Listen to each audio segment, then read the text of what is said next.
Hello good morning everyone so welcome back to my YouTube search I hope आपण मैंने बहुत ही बढ़िया थे। तो सकाळु जानी जमी मो दिनटा स्टार्ट हुए सेमती ही होता कि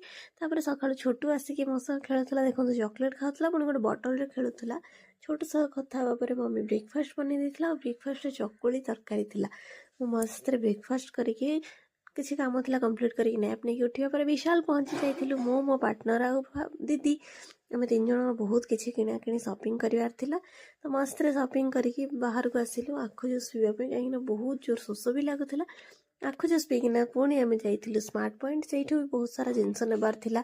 तो किछिटा जिनस से भी नहीं पुणी भोक भी बहुत जोर लगुला इवनिंग हो जाता तो मु दोसा खाई दीदी आ पार्टनर पापड़ी चाट खाई तापर घर को आसलु घर को आसिक देखिली तो भौणी आ भाई आसते देखो से दिज केते बढ़िया देखा जाउतले लिटरली देखी मन भी खुशी होगला माने गोटे 10 दिन पर। तो वीडियोटा आज केमती देखा हम नेक्स्ट वीडियो रे वीडियोटा भल लगे लाइक शेयर सब्सक्राइब करेंगे टाटा।